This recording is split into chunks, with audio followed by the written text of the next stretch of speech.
Halo guys, kembali lagi dengan Sofyan dari Berita Gadget. Kalau kalian nyari smartphone di harga 2 jutaan tapi desainnya tuh anti mainstream ya, dan smartphone ini sepertinya akan cocok dengan kalian. Ini dia Infinix Note 40 Racing Edition.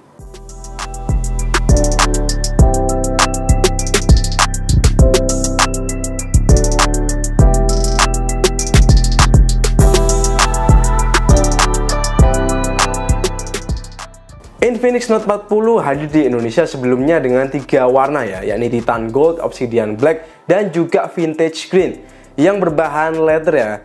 Untuk variannya cuman ada 8/256 aja dan harganya itu di 2,799 juta pas awal rilis, dan sekarang udah ada di 2,499 juta kalau lagi promo ya. Nah, gak berapa lama Infinix tuh ngasih kejutan ya dengan ngerilis Infinix Note 40 Racing Edition. Buat speknya itu masih sama aja, tapi desainnya kali ini beda banget. Buat harganya juga agak berbeda ya, selisih 400.000 di 2,899. Cuman kadang kalau lagi promo harganya itu bisa mirip-mirip ya, bahkan sama kayak varian regulernya. So, apa aja yang beda di HP ini dan apakah HP ini worth it? Yuk langsung aja kita bahas. Kita mulai dulu dari desainnya ya. Infinix Note 40 Racing Edition ini beneran beda dari smartphone yang lain. Bahkan menurut saya harganya itu terlalu murah ya buat desain semewah ini. Saya suka banget pemilihan warnanya ya, punya warna silver tapi juga agak keemasan. Soal desain mah nggak ada komplain lah, udah didesain sama orang-orang yang profesional dari BMW Group ya, yakni Design Works. Nggak cuman bagian belakang framenya ini juga mewah ya, aksen chromiumnya ini menyala banget. Buat kiri framenya ini bersih ya, kanan ada tombol volume dan power, atas ada speaker kedua dan mikrofon kedua, di bawah ada speaker utama, port Type-C, mikrofon, dan juga slot SIM card. Yang sayangnya itu nggak ada micro SD. Ya intinya saya suka banget lah sama desainnya ini. Rasanya ini desain smartphone di bawah 3 juta paling mewah ya yang pernah saya review. Kemewahan pada bagian belakang smartphone ini berlanjut ya pada bagian depannya. Dengan layar yang udah mewah di kelasnya ya, berukuran 6,78 inch, resolusi Full HD+, panel AMOLED, dan refresh rate-nya udah 120 Hz. Selain itu panelnya ini juga udah 10 bit ya, punya 1300 nits peak brightness, dan juga dilapisi Corning Gorilla Glass. Kurang apa lagi ya, kalau menurut saya ini udah lengkap banget. Dan juga yang tambah keren, pas awal nyalain itu saya kaget ya. Masa HP 2 jutaan, bezelnya tuh udah setipis ini. Ini yang bener aja cuy. Rasanya kayak ya too good to be true ya, kayak menyenangkan banget. Buat kualitasnya udah deh, nggak perlu diraguin lagi. Warnanya super gonjreng, enak dipandang mata. Always on display juga ada. Fingerprint udah di layar, dan warnanya juga udah bisa disesuaikan ya sama selera kita. Soal responsivitas layarnya juga mantep ya. Saya coba main real drum nggak ada kerasa delay. Udah deh, ini layarnya udah salah satu yang terbaik lah di kelas harganya. Jempol buat Infinix. Seperti smartphone tradition grup lain, Infinix mempercayakan Helio G90 dan Ultimate ya buat chipsetnya ini. Ditanam dengan RAM 8GB LPDDR4X dan juga storage 256GB UFS 2.2. Pas di benchmark, HP ini tergolong kenceng ya di kelas harga 2 jutaan. Antutu V10 dapat di 450.000 poin. Geekbench single core dapat di 746 dan multicore di 2038. Untuk stabilitasnya juga tergolong baik ya. Di wildlife itu dapat di stability 99,5%. CPU throttle juga masih cukup oke ya, walau grafiknya agak naik turun, tapi cukup stabil di angka 80%. Sementara untuk real experience di gaming, Mobile Legends itu bisa dapat smooth super ya. Buat main juga stabil banget. Di grafik ini lancar ya dengan rata-rata 58 fps. Dibuat main, farming, War Turtle, dan Lord juga nggak ada kendala sama sekali. Lancar banget. Buat suhunya awal ada di 30,3, kemudian 30 menit kemudian naik ya di 35,4 derajat. Naiknya cuma dikit. Untuk PUBG Mobile bisa dapetin grafik smooth ultra, mainnya juga cukup stabil ya di angka 36 fps. Buat gyronya juga udah responsif dan main juga lancar banget, nggak ada masalah saat turun parasut. Begitupun saat tembak-tembakan ataupun musuh banyak. Buat suhunya awal di 31,7, kemudian 30 menit naik 7 derajat ya, ada di 38,9. Lanjut main Genshin Impact, HP ini defaultnya ada di lowest 30 fps. Untuk main lancar ya, walau sekali ada frame drop. rata-rata di 28 fps ya. Dan untuk suhunya di awal ada di 33,4 dan 30 menit kemudian naik 6,5 derajat jadi 39 derajat. Ya suhu segini masih aman lah ya. Dan untuk raja terakhir yakni Car X-Trade, dia cuman bisa dapetin rata 30 fps ya. Dengan experience ya cukup kurang nyaman. Rataan fps-nya cuma dapat di 18 fps aja dan sering banget ada frame drop. Buat ngebut dan drift juga kadang agak patah-patah ya. Tapi ya itu hitungannya masih normal ya buat harga 2 jutaan. Karena ya game ini emang berat banget. Sektor baterai Infinix mempercayakan kapasitas 5000 mAh di HP ini. Dan untuk daya tahannya juga lumayan awet ya. Saat pakai game Mobile Legends 30 menit ngurang 6%, PUBG Mobile 30 menit ngurang 7%, Genshin 30 menit ngurang 8%, dan yang agak boros ada di Car X-Trade ya, dimana 30 menit ngurang 12%. Buat Car X-Trade ini HP-nya kerasa ngos-ngosen ya, karena dia berusaha ngimbangin grafik gamenya tersebut. Dan seringkali ada frame drop, sehingga ya nggak stabil. Jadi konsumsi dayanya akan lebih boros ya. Buat chargingnya dengan adapter bawaan 45 watt itu Infinix Note 40 dalam 5 menit ngisi 5%, jadi 13%. 10 menit jadi 20%, 15 menit jadi 28%, 30 menit jadi 54%, dan untuk full cuman butuh waktu 1 jam aja. Sebuah speed yang nggak mengecewakan ya, tergolong cepet ya. Selain itu smartphone ini juga udah mendukung wireless charging dan udah dapet ya langsung dari paket pembeliannya. Kayaknya ini satu-satunya deh HP 2 jutaan yang udah bawa wireless charging. Kalau kalian punya HP lain yang udah dukung di harga segini, coba komen ya. Untuk kameranya, Infinix Note 40 ini bawa 3 kamera belakang aja. Tapi sayangnya yang guna cuma satu aja ya. Sensor utamanya adalah 108 megapiksel ISOCELL HM2. Kemudian ada 2 megapiksel depth atau makro dan juga AI lens. Buat sensornya ini tergolong bagus ya di harga segini.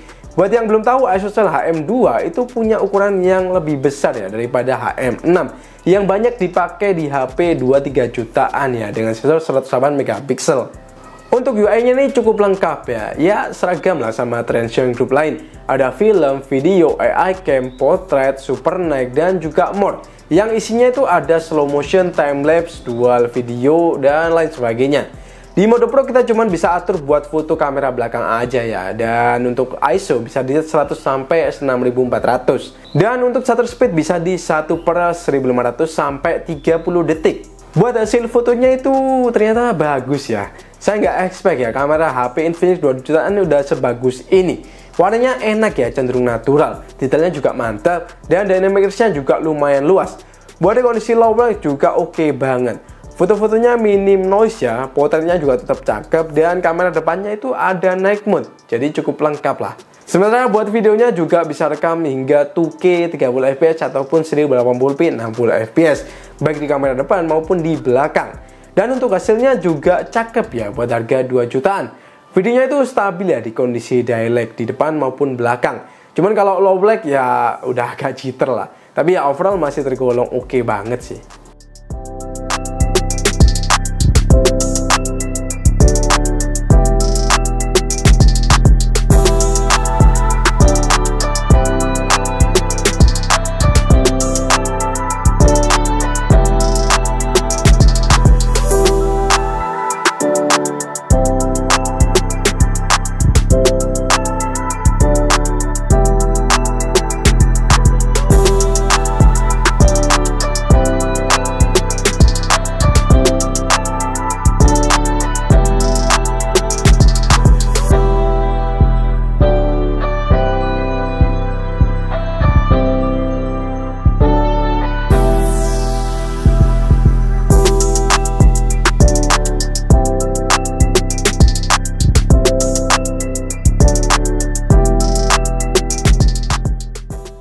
Oke, jadi ini adalah video 1080p 30 fps dari Infinix Note 40 ya, tanpa mode stabilisasi. Kalau nggak ada mode stabilisasi gini hasilnya tuh detail ya, dan juga lumayan tajam. Cuman minusnya nggak bisa stabil ya, kayak gini hasilnya agak goyang-goyang meskipun saya udah bawa pelan-pelan.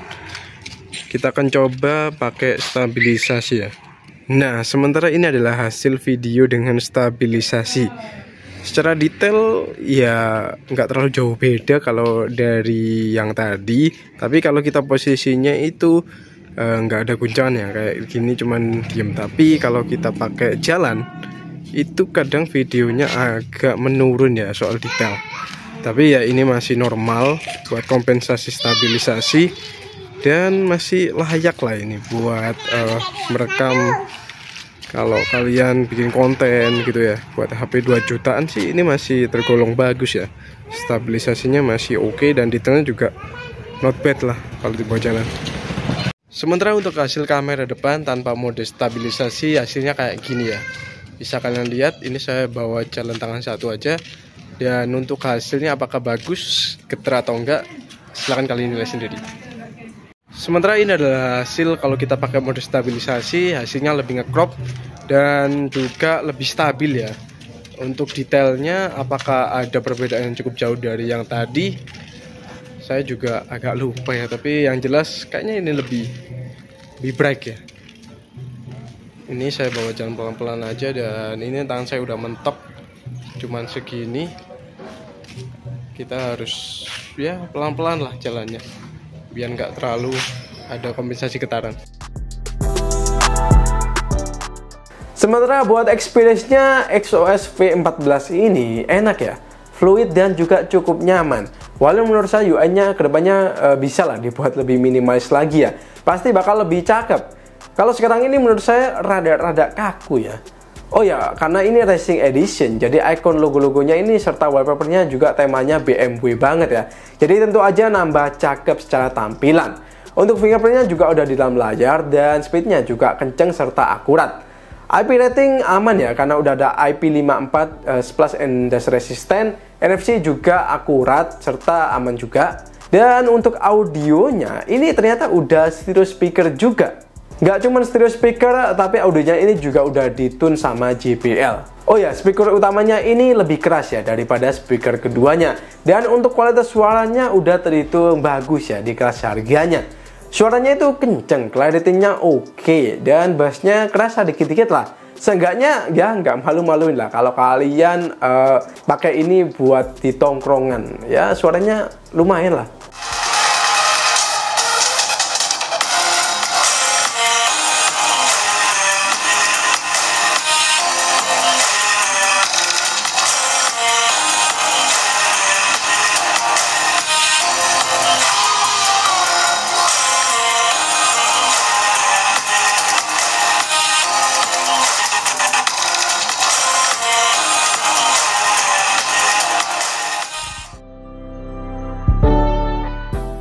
So, kesimpulannya apakah Infinix Note 40 Racing Edition ini worth it buat dibeli?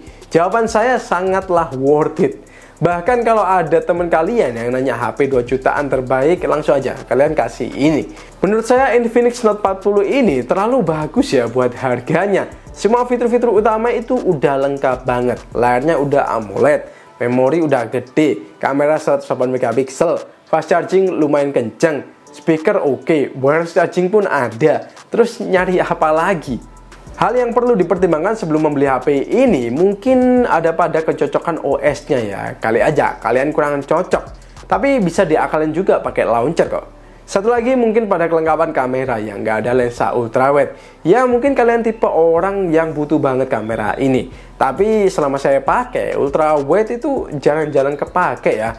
Kalau traveling aja, kalau selain traveling ya nggak kepake sih. So, menurut saya nggak usah ragu ya, Infinix Note 40 ini recommended banget. Oke, segitu aja video kali ini. Terima kasih udah nonton sampai habis. Sofyan di sini pamit. Kita bakal jumpa lagi di video selanjutnya.